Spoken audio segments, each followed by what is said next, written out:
Attends, stop, avant que tu quittes la vidéo, si t'as mal quelque part en ce moment, au dos, aux épaules, aux genoux, peu importe, je vais te montrer un truc qui va te retourner le cerveau. 93% des gens que je teste en cabinet découvrent que leur douleur ne vient absolument pas d'où ils pensent. Et ce sera sûrement ton cas. Et je parie que toi aussi, tu te trompes complètement sur les causes de ta douleur. Salut, moi c'est Jean-Rémy, je suis ostéo et je suis ton futur coach en mobilité. Dans les 3 prochaines minutes, on va faire les tests que je fais systématiquement en cabinet avec mes patients. Donc 3 mouvements en 3 minutes. Et tu vas enfin comprendre pourquoi toutes tes tentatives pour soulager tes douleurs ont échoué jusqu'à maintenant. Spoiler, ton kiné a sûrement travaillé la mauvaise zone, ou en tout cas au mauvais moment. Alors écoute-moi bien, maintenant ce qu'on va faire, c'est ce qu'on appelle le triangle de la vérité en mobilité. Tout simplement parce que la plupart de tes douleurs peuvent être révélés par ces 3 mouvements qui testent un petit peu toutes les zones du corps ensemble. Et malheureusement, on teste rarement toutes les articulations du corps les unes avec les autres. Soit tes hanches, tes dorsales, ta chaîne postérieure, donc les muscles derrière.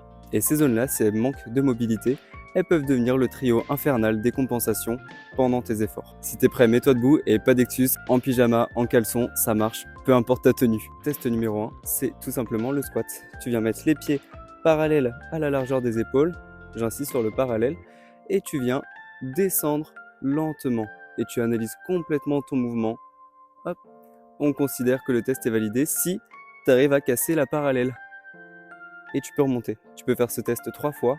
Si tu n'arrives pas à descendre, que tes talons se décollent, que tes genoux valdinguent un petit peu dans tous les sens, ou que tout simplement tu tombes, le test est échoué et donc tu peux commencer à t'intéresser à la mobilité de ta cheville, de ton genou ou de ta hanche.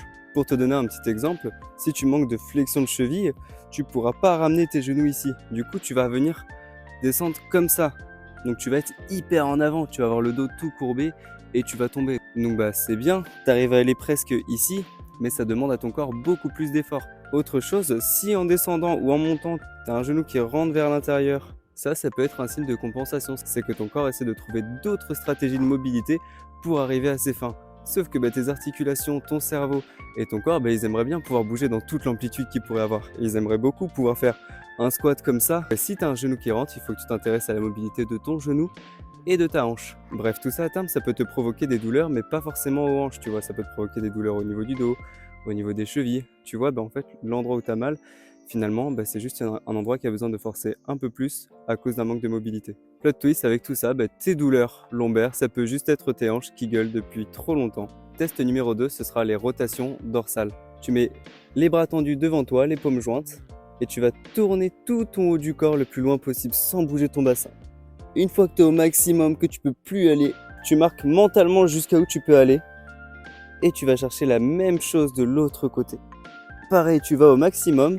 Alors, est-ce que tu as remarqué une différence entre les deux côtés? Si oui, sache que cette asymétrie peut engendrer des compensations au niveau de tes épaules, au niveau de ton cou, au niveau de tes lombaires.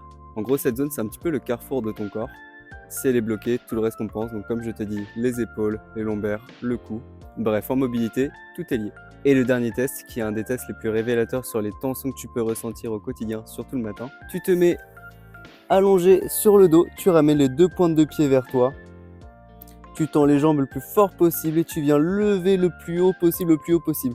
Si ta jambe se plie ou si l'autre se plie ou que tu n'y arrives pas, le test est échoué. Il faut que tu essaies d'avoir ton talon au-dessus de ton genou opposé. T'inquiète pas pour ça, pas besoin d'être un yogi, pas besoin d'être super souple, juste essaie et ça t'en dira long sur ta mobilité. Bref, si tu as un genou qui a besoin de se plier et que tu n'arrives pas à déplacer ton genou en levant, eh bien félicitations, tu viens de découvrir pourquoi tu cours comme un robot, pourquoi ton dos morfle quand tu restes trop longtemps assis et pourquoi tes genoux prennent à chaque squat. Bon, je te propose qu'on fasse le bilan. Prends 10 secondes pour réfléchir, lequel de ces 3 tests t'a le plus posé problème. Comme on a dit, quand tes hanches sont bloquées, ça peut impacter tes lombaires et tes genoux. Ça, on l'a vu pendant la mobilité au squat. Tes chevilles, elles peuvent venir impacter tes genoux, tes hanches et tes lombaires. Si ton thorax est figé, tu vas donc en demander beaucoup plus à tes épaules, tes lombaires et tes cervicales. Et si tu manques de mobilité au niveau de la chaîne postérieure, ça peut te créer des raideurs un petit peu partout. La vérité qui pique, c'est que si tu as raté au moins 2 tests sur 3, ton corps est en mode système D depuis trop longtemps. Alors il met beaucoup d'efforts à compenser, il bricole, bref, il fait ce qu'il peut jusqu'au jour où il ne peut plus. Mais t'inquiète pas, c'est une bonne nouvelle, parce que maintenant, tu sais sur quoi bosser. Et n'oublie pas que ta douleur vient beaucoup de ton manque de mobilité, mais également de comment tu récupères de ton sommeil, de ton alimentation. Alors du coup, qu'est-ce qu'on fait maintenant? Écoute, il y a 3 options qui s'offrent à toi. Option 1, tu continues de travailler les symptômes, mais bon courage, on se retrouve dans 6 mois avec toujours les mêmes raideurs et toujours les mêmes problèmes. Deuxième option, tu commences à travailler sur les vraies causes de ta douleur et tu regardes des vidéos sur YouTube, mais on va pas se mentir, c'est un peu la loterie, t'as pas de plan précis, c'est pas très personnalisé. Et la troisième option, qui je trouve est la meilleure, tu prends 30 minutes avec moi, un audit mobilité complètement gratuit, on fait le point ensemble et je t'explique exactement ce qui peut coincer chez toi. Et on te trace un plan d'action personnalisé. Et puis bon, je vais être cash avec toi, ce qu'on a fait là en 3 minutes, c'était que la partie émergée de l'iceberg. En appel de 30 minutes, on en fait vraiment beaucoup plus. On va donc aller beaucoup plus loin dans ta mobilité. Le lien est juste en dessous, tu cliques, tu choisis ton créneau et dans quelques jours, tu sauras enfin pourquoi ton corps te fait la misère. Et surtout, tu sauras comment arrêter de subir et à reprendre le contrôle. Parce que corps fatigué, vieillerie ou non, ton corps, il peut redevenir ton allié. Alors, est-ce que ces tests t'ont surpris? Dis-moi en commentaire lequel t'as le plus challengé et si cette vidéo t'a ouvert les yeux, pense à la partager à ce pote qui se plaint toujours de son dos. Moi, c'est Jean-Rémy, ton ostéo qui veut te rendre autonome et on se retrouve lundi prochain pour exploser des mythes sur la douleur. D'ici là, bouge bien et bouge mieux. Ciao!